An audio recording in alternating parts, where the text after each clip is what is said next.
membuka usaha roti ini? Usaha roti ini udah lumayan lama ya Mbak ya. Ya.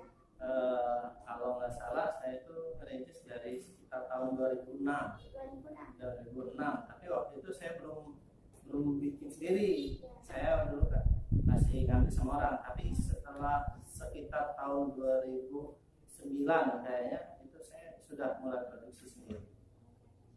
Terus bagaimana awal mula Mas Alba bekerja sebagai seorang pengusaha roti? Sebetulnya sih belum pengusaha roti ya, masih tahap ya belajar lah. Tapi ya alhamdulillah memang dulu awalnya itu saya nikah muda. Ya alhamdulillah waktu itu setelah menikah punya anak, kami merantau ke Bandar Lampung. Ya. Di sana saya sempat naik angkot, terus bawa angkot. Nah itu ya kebetulan di depan rumah itu ada pengusaha roti bakar itu dari Jawa Barat, dari Bandung. Nah kemudian singkat cerita akhirnya kami coba usaha itu, kami pulang ke kampung, ke Padang, kami jualan, dan lama-lama akhirnya kami bikin sendiri rotinya. Jadi ya awal mulanya ngalir aja, bikin sendiri sampai sekarang ya alhamdulillah. Jadi sekarang tetap fokus bikin roti bakar, terus kalau pas lagi ini ada pesanan bikin roti manis juga, bikin pizza. Terus kalau pas lagi mau Ramadan biasanya buat kering untuk ini ya, apa aja sih kue apa namanya ulang tahun untuk anak-anak itu insya Allah bisa. Kalau saya boleh tahu nih Mas, bagaimana awal mula usaha roti Mas ini? Awal mula usaha ini menjadi seorang pengusaha roti hingga bisa sukses seperti sekarang? Kayaknya sih kalau sukses benar belum ya, cuman ya alhamdulillah memang sampai sekarang masih jalani, artinya masih ada lebihnya ya. Ya memang prosesnya memang lumayan bertahap. Memang bertahap. Dari waktu itu ada orang yang menghubungi saya, dia itu minta modalin untuk dia bikin roti di rumah saya. Jadi waktu itu ya sudah, karena saya kasihan dengan dia tidak ada usaha, dia ikut dengan kakaknya waktu itu. Saya modalin, saya bikin. Ya alhamdulillah dikit-dikit peralatan kita tambah gitu. Dan sekarang ya alhamdulillah peralatan pun kita sudah serba pakai mesin. Jadi sudah ngaduknya pakai mesin, nyetaknya udah pakai mesin. Ya ini salah satunya ada mixernya, ada ovennya di sini. Ya walaupun kita skala rumahan, tapi sebetulnya memang kita sudah siap untuk produksi skala besar memang sudah siap. Kalau boleh tahu nih Mas, pendidikannya terakhir di bidang apa? Pendidikan saya, kenapa mesti ditanya? Ada ya. Ya kalau pendidikan ya alhamdulillah saya S1 Mbak. Saya strata 1. Kebetulan saya alumni dari Fakultas Hukum Unila. Ya. Jadi selama ini jadi sambil usaha sambil tetap kuliah gitu. Kalau selama usaha roti ini, kendala yang sering dihadapi apa Mas? Kendalanya itu yang paling besar itu dari tenaga kerja. Jadi memang sekarang banyak anak-anak yang pengen kerja tapi hanya bertahan nggak lama gitu loh, karena pengen apa ya, cari pengalaman mungkin ya. Jadi sedangkan kita butuh orang yang memang kita belajar dan di roti ini butuh feeling yang besar. Jadi orang yang kerja itu harus yang menjiwai, dan ini tidak bisa serta-merta ikut kerja langsung bisa. Nah, kita harus ngajarin kapan waktu yang tepat untuk dia cetak, kapan waktu yang tepat dia untuk di open. Nah, ini harus feelingnya harus ada, dan ini yang menjadi kendala. Jadi ya faktor utama sih kalau kendalanya itu kalau saya lebih ke tenaga kerja. Terus sekarang dulu saya kirim roti ini sampai jauh, sampai ke Pringsewu, ke Kuncoro, itu jauh-jauh kirim. Tapi sekarang kendalanya kita apa ya? Satu, di perjalanan itu sudah padat. Jadi kita nggak bisa. Kalau dulu pas saya Sukoharjo itu setengah jam sudah sampai, sekarang kan nggak mungkin nih, karena memang di jalannya padat. Udah itu biayanya, biaya transportnya juga sekarang sudah tinggi. Jadi memang costnya akhirnya kita mau membengkak. Jadi kita nggak sanggup lagi mau kirim dengan, kalau dulu keuntungan istilahnya 50.000 kita bisa, tapi sekarang nilai 50.000-nya berkurang ya, dan apalagi capek gitu loh setengah hari. Nah, jadi sekarang banyak kendala-kendala seperti itulah yang sekarang terjadi gitu. Jadi siapa yang mau ambil sendiri di sini. Belum lagi sekarang kendala-kendala bahan baku. Di bahan baku sudah melonjak, terus naik, harga naik, sedangkan kita di kampung tidak bisa mau jual naikin. Kenapa? Karena tingkat keuangannya ya, hingga ekonomi di kita kan rata-rata ya penghasilan dari kebun gitu ya, rata-rata. Jadi mereka pun saya jual dari harga 10.000, tapi kan mereka akan berpikir lebih baik beli beras gitu ya. Jadi ya memang sekarang banyak, apalagi dengan keadaan yang COVID ini, yang segala macam lah, yang peraturan dari pemerintah ini yang kurang menentu bagi kami pelaku usaha. Cuman ya, insya Allah lah dijalanin ya masih. Kalau untuk bahan dasar pembuatan roti itu, bahan-bahannya apa saja? Bahan dasarnya sama seperti roti-roti yang lain ya, tepung terigu ya, terus gula, ragi, ada menteganya, ada margarinnya, air, ya garam, sama seperti pada umumnya roti-roti itu. Mungkin ada perbedaannya nanti, apakah mau ditambah biasanya penguat rasa gitu kan, ada yang pakai susu, ada yang pakai telur atau tidak. Tapi secara garis besar roti sama.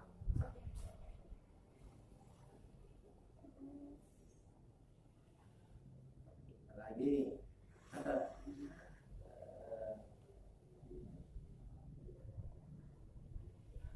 Nah, kalau ini apa? Kalau konsumen nih, biasanya kan banyak yang beli tuh. Nah, itu paling rasa roti yang paling diminati rasa apa? Kalau saya kan lebih fokus ke bahan dasar untuk orang jualan roti bakar. Jadi sifatnya dari saya rotinya itu masih tawar. Cuman saya supply juga, saya siapkan. Ada selai-selainya, ada ini segala macam. Memang tingkat yang paling banyak coklat. Mungkin karena umum ya. Lidah kita ini kayaknya kalau sama coklat udah nggak aneh. Kalau yang kayak nanas, strawberry, apalagi keju, itu ya orang-orang tertentu yang suka keju gitu kan. Iya, yang suka keju gitu. Tapi kalau mayoritas tetap coklat yang nggak ngalahin ya, karena sudah umum ya. Rasanya manis dan gurih. Iya, jadi banyak yang cocok coklat. Untuk kondisi pandemi seperti ini, penghasilannya bagaimana? Tidak bisa diomong ya, memang keadaan pandemi ini memang sangat luar biasa pengaruh gitu kan. Ya itu tadi kata saya tadi, tingkat ekonomi kita di kampung ini kan orang-orang pas-pasan, kemudian dihantam dengan peraturan pemerintah yang kurang jelas gitu loh. Jadi kami pelaku usaha itu mau beli bahan baku, sampai bahan bakunya nggak ada, harganya pun ada naik. Kami jelas modal naik gitu ya, karena ongkos kami ke Bandar Lampung kan, kalau kami nggak bawa banyak belanjaan, itu kan kosnya tetap gitu, biaya untuk isi minyak mobil, makan itu kan tetap. Nah itu sekarang kendala benar. Terus belum lagi penghasilan kita orang-orang di kampung ini turun drastis. Kenapa? Tadinya mereka nggak pisang sekarang mau dikirim ke Jawa tuh nggak laku. Di Jawa nggak ada orang, nggak ada lagi orang bisa hajatan segala macam. Pokoknya ya pandemi ini sangat pengaruh, sangat berpengaruh sangat pengaruh ke semua, pengusaha ya. sangat pengaruh. Jadi memang dari kita untuk jualannya ya, dari tingkat daya beli masyarakat itu pengaruh turun, udah itu dari kitanya pun untuk menyiapkan bahan baku itu sulit bahan baku. Jadi memang ya kompleks, memang permasalahan yang sejati sangat pengaruh. Nah, kira-kira modal awal pertama untuk membuka usaha ini Awalnya gini lah ya, karena tahunnya itu tadi mungkin saya sekitar 2009. Dan tingkat permodalan untuk membuka suatu usaha roti itu pun dipengaruhi dengan kemampuan dari orang yang mau membuka. Kenapa? Kalau kita memang mau, itu bisa sebetulnya.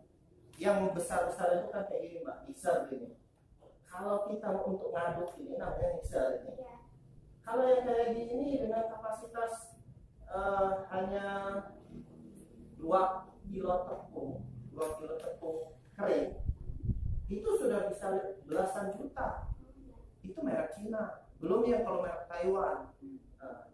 Nah ini bisa kita pangkas kalau kita tenaganya kuat, ngadon manual. Kita nggak perlu pakai mixer, tapi tingkat higienisnya beda.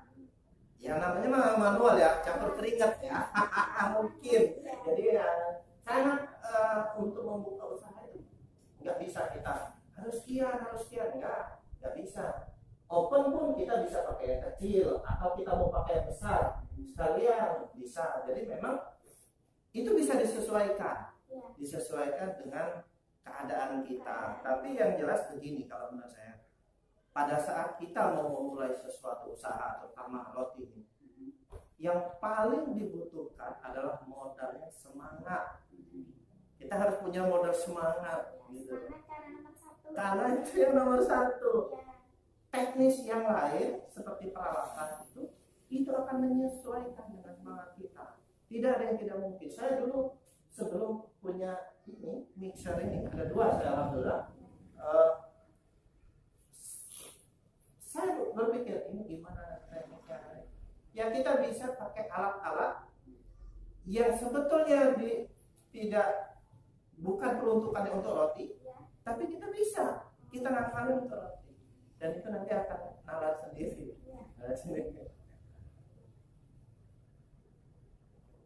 Kira-kira ada motivasi atau quotes yang bisa membuat pengusaha lain untuk bisa sukses seperti Mas Adam, atau kata-kata motivasi apa gitu? Kalau untuk pengusaha yang lain, saya rasa mereka justru saya banyak belajar dari mereka, karena saya belum termasuk yang sukses. Tapi kalau ini secara umum ya, secara dalam ini yang pengusaha belum saya. Tapi kalau untuk secara pribadi saya memang sudah merasa sukses gitu, karena alhamdulillah ya Allah izinkan saya punya seperti ini di luar dugaan saya juga gitu, punya alat-alat seperti ini ya alhamdulillah gitu. Motivasi mungkin ya lebih ke itu tadi, kita harus semangat itu kunci utama, kita harus semangat. Dan ya memang dalam usaha saya rasa bukan hanya bisnis apapun, usaha apapun, kendala-kendala itu pasti ada, dan itu terkadang di luar nalar kita gitu loh. Kendala itu di luar nalar kita, sepertinya tidak mungkin ada permasalahan, kok ini ada masalah. Disitulah letaknya seorang pengusaha itu diujinya. Bagaimana caranya? Bagaimana dia punya semangat yang tinggi untuk keluar dari titik tidak nyaman.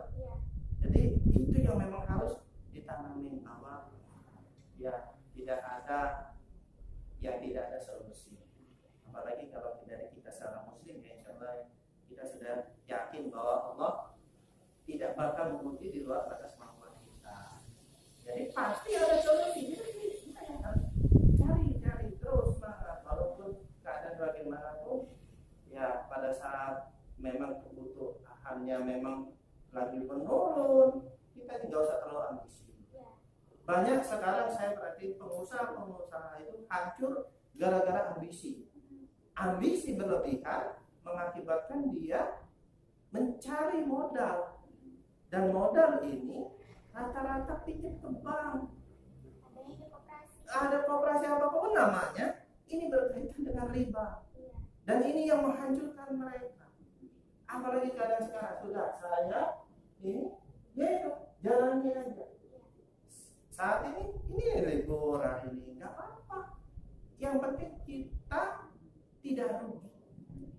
Gitu. Jangan terlalu ambisi, mau begini mau begitu segala macam. Wah, belum apa-apa, modal udah pinjam ratusan juta, usaha belum tentu jalan. Nah, ini yang berbahaya. Jadi lebih baik bertahap, ada lebih keuntungan, tambahkan peralatan, ada lagi keuntungan. Bagaimana punya stok modal? Ya, gini, saya harus punya stok bahan baku itu. Jadi kita tenang kalau bahan bakunya sudah ada, mau bikin kapanpun bisa. Itu sih. Ya artinya kendala pasti ada dan itu akan berbeda-beda. Tapi solusinya pun akan berbeda. Cuman yang paling utama itu adalah semangat. Kembali lagi ke semangat, bagaimana kita punya motivasi apa sih? Saya mau usaha, nah gitu ya. Mungkin ada sebagian orang, saya pengen usaha, saya pengen kaya, saya pengen punya mobil, nah saya pengen ini itu segala macam. Target-target itu akan memotivasi kita untuk ya lebih semangat lagi. Tapi yang penting jangan sampai gegabah mengambil langkah, terutama dalam soal permodalan. Itu yang harus diantisipasi. Mungkin itu kalau dari saya berdasarkan pengalaman saya. Ya udah, terima kasih Mas Arta untuk ya, waktunya. Semoga wawancara dan podcast ini bermanfaat buat orang lain dan bisa memotivasi untuk diri sendiri. Terima kasih untuk waktunya. Saya akhiri. Wassalamualaikum warahmatullahi wabarakatuh. Waalaikumsalam warahmatullahi wabarakatuh. Ya, semoga sukses. Amin.